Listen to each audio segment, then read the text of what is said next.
What is going on, you guys? It is your boy Matt Talks Films. I am back with another video, and I am back with another review. And this time, I am talking about the sequel to Wicked, Wicked for Good. And my friends, if you want to know my thoughts, stick around. Like, comment, subscribe right now to this YouTube channel you're watching this video on, Matt Talks Films. Follow me everywhere at Matt Talks Films, Instagram, TikTok, and Twitter. And I'll see you everywhere on TikTok, Twitter, Instagram, you name it, I'll see you there. Now, let's get into it. I usually preface my reviews with a synopsis of a story, and for this one, it's a sequel. You should know what this film's going to be about if you're going to go see it. It's a sequel. This sequel is covering the events and consequences of the first film, Wicked. So I'm not going to go into the synopsis. All you need to know is about Elphaba, Glinda, and if you didn't see the first film, probably don't go see the second one. Because, first of all, it's a waste of time. And second of all, why would you go see a film you know nothing about? Especially if it's in a sequel halfway through a franchise. Anyway, Wicked for Good. What did I think about it? Was it good? No, it wasn't. I actually did not like this movie.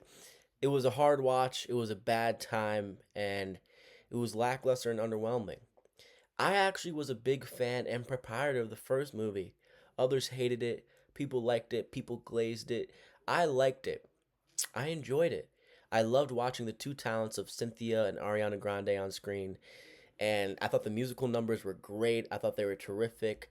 And honestly, I thought the story was good enough for me to overlook any inconsistencies and visual blandness within the film. When it pertains to this film, Wicked for Good, there are way more things I don't like about this film than I like about it.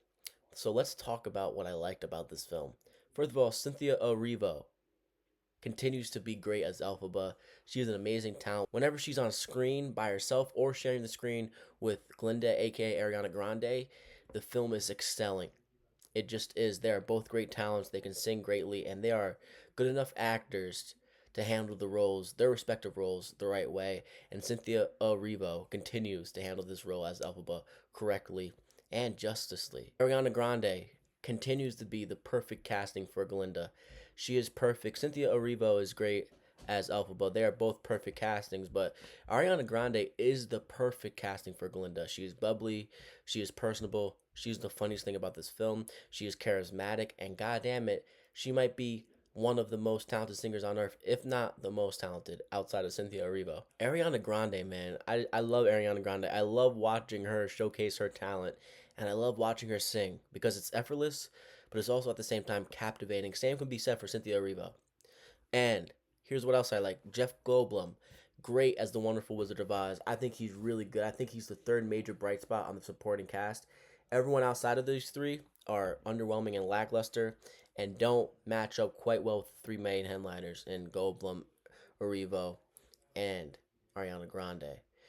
So Jeff Goldblum, really good as the Wonderful Wizard of Oz. I think he is compelling, he's captivating, and he does a really good job in one specific musical number.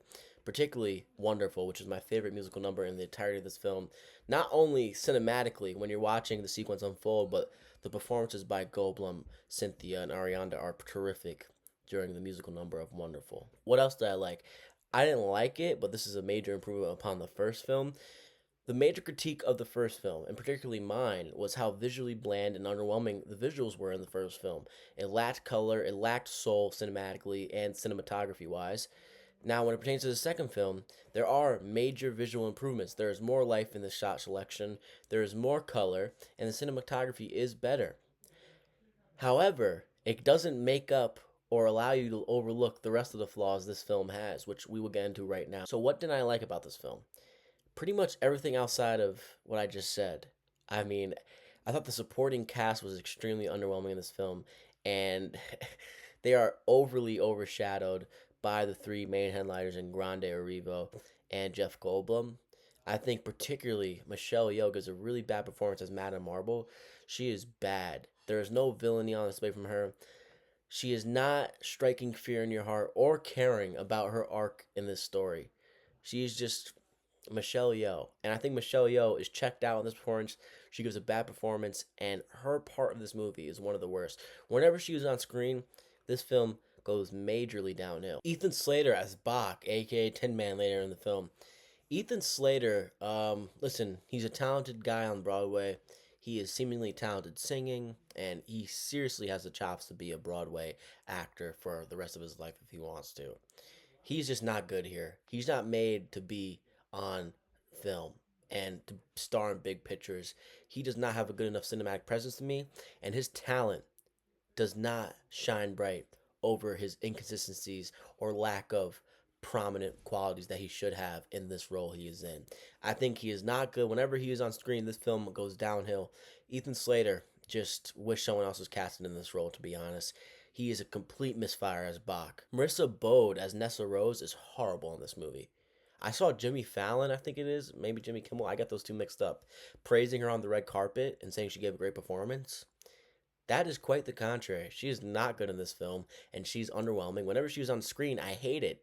You don't care at all about the love triangle between Nessa, Bach, or Glinda.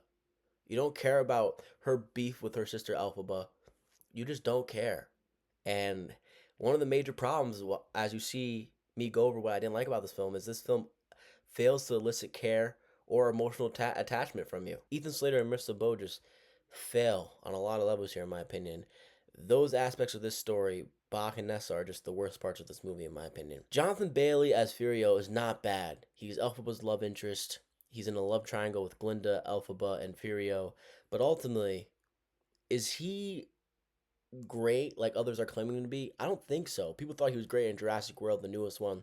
People thought he was great in the first Wicked and Wicked for Good. I don't see greatness with this guy yet. I don't. He's talented, sure, he can sing. He is very good looking, but besides that, this guy just I didn't care about Furio. I didn't care about Alpha and Furio. I didn't. This film failed to make me care. And with the characterizations of the characters and the actors behind these characters are the major reason why this part of the film and story fell flat for me. It's just flat out. Furio, Madame Marble, Bach, and Nessa Rose. Every time those four were on screen, separately or together, this film went downhill. And it's the major blemish on this film, in my opinion. Those characters and their storylines are just flat out uninteresting and aren't really handled well. So I mentioned visually this film is better than the first film. The first one was visually bland, you get it, yada, yada, yada. However, the story of the second film is just not good. It's incoherent. It feels like a mess. It feels rushed somehow. And it just didn't hit the same. It just didn't. Listen, I saw the Broadway play. I love the Broadway play. I do. I saw it once, but I loved it. The first half is electrifying, ending with defying gravity. The second half, despite it not being as strong as the first half, it's still coherent and strong on its own. This film should have been one film. It shouldn't have been split into two. And I think everyone shares that same opinion. It shouldn't have been a year apart. It should have been one film. It would have been a longer film. Guess what? People who don't have great attention spans are going to have to fucking sit up and get ready for that longer runtime. This film getting separated into two parts is just horrible mismanagement, in my opinion. This should have been one film. And I think if this film was one film, the second half would have felt stronger than it did a year later. So, despite the visual improvements, the story feels bland. The gravity of the situations in this film, the characters who die or change or alter for forever, none of that feels heavy or big or important. Everything feels lackluster and underwhelming. And I just did not care about Elphaba and Glinda fighting over Furio. Because that's what it felt like. It didn't feel like those two fighting over a broken friendship that they wish was mended. It felt like they were fighting over Furio. And I hated that aspect of the film. It was so interesting. It was so not well done. And it was a major blemish on the film. Another big one.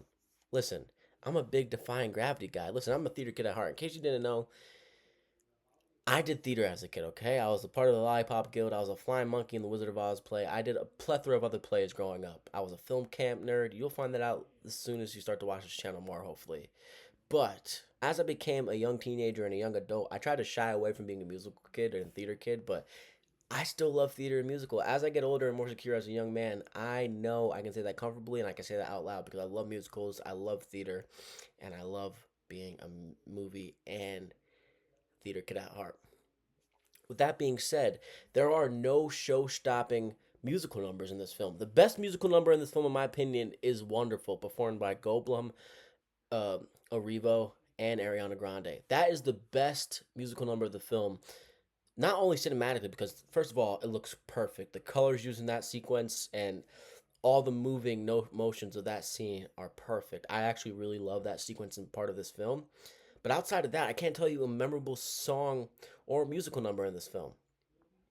All of them felt flat, and all of them are unmemorable, and all of them aren't catchy. The first film and the first half of the Broadway play is spoiled, don't get me wrong, but the first half and the first part of this franchise, Wicked One, so many great songs and so many great performances. All about 3 to 4 musical performances in that film felt show stopping. And if one of those sequences or songs were in this film would have been infinitely better. Instead, this film has none of those musical show stopping numbers. Now, I understand you can't move around musical numbers, it's just you can't. It would ruin with the storytelling. Sadly, the sequel suffers because of that. No show stopping musical numbers, no musical number that you walk out of the theater singing. It's just bland, bland, bland musical number after another. And that's a major, major blemish on the film. I wish the musical numbers in this film were better, and I wish the musical numbers in this film were more show stopping and memorable. So, what I didn't like about this film, the story was bland. The execution of the story was bland. The musical numbers were not great. They were underwhelming compared to the first film. The supporting cast is underwhelming outside of Grande Arrivo and Jeff Goldblum. And ultimately, this film is just not good. It's just not good. I wish it was better. My theater kid at heart, my flying monkey and lollipop gilded me wish this film was better. This film just made me want to watch Wizard of Oz because I saw Dorothy, Cowardly Lion, Tin Man, and Scarecrow so much. I was like, man, I should have just went home and watched fucking Wizard of Oz, or I should have stayed home and watched Wizard of Oz because that film is so much better and so much more innovative and so much more unique and so much more creative and so much goddamn talent filled and show stopping musical number filled that I wish I just stayed home and watched that. And a film of this caliber and with this many people in it and this many talents in it and this big of a budget and this big of a scale that this film squanders and cultivates should not elicit that feeling from you. You shouldn't be wanting watching a prequel or another film in the same franchise when watching a sequel to a franchise, if that makes sense. So I was really disappointed with this film. I was underwhelmed. Listen, was I walking into this film expecting a masterpiece or a good sequel? No.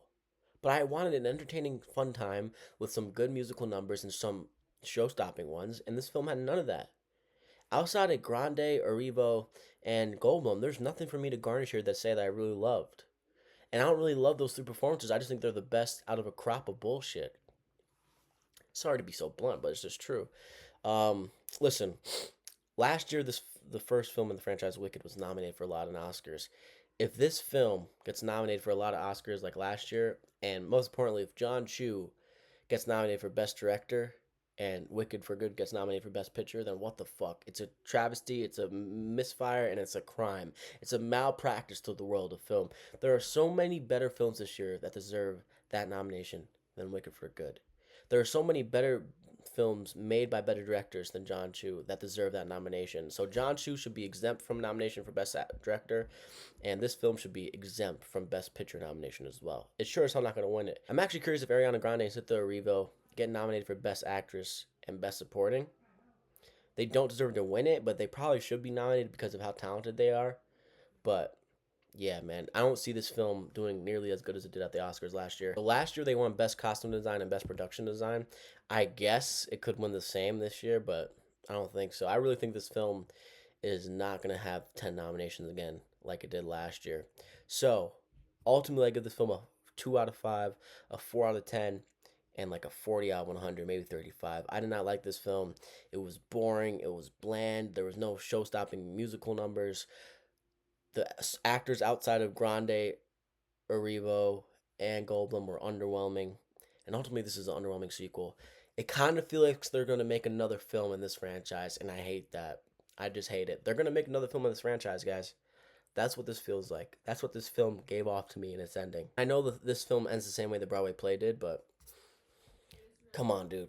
They're going to try to capitalize off this moneymaker they got here with this franchise and the talents that they have cultivated within it. So, 2 out of 5, 4 out of 10, and 40 out of 100. Wicked for Good. It's not good, and it's a waste of time.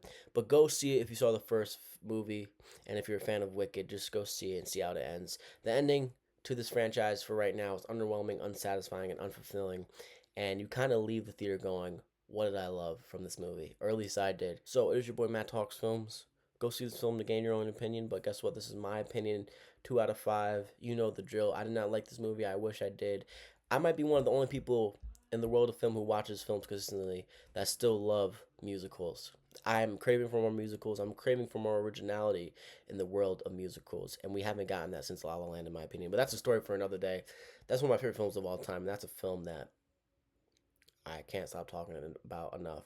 That will be a film I'll be reviewing and revisiting on this channel sooner rather than later. So it's your boy Matt Talks Films. That is my review of Wicked for Good, the sequel to Wicked. Hopefully there is no more films in this franchise. I am sick of this wickedness. It's your boy Matt Talks Films. You come here hopefully to watch the most honest and transparent and best reviewer in the United States. If you made this far in the video, leave a like and comment and tell me how you felt about Wicked for Good. Also subscribe if you haven't yet. Matt Talks Films. Why not? You're here already. Just do it. And follow me everywhere: Instagram, TikTok, and Twitter at Matt Talks Films. I'll see you there. And also, if you like sports content, follow me everywhere at Matt Talks Sports, Instagram, TikTok, and Twitter. And subscribe to my channel at Matt Talks Sports. I'll see you there.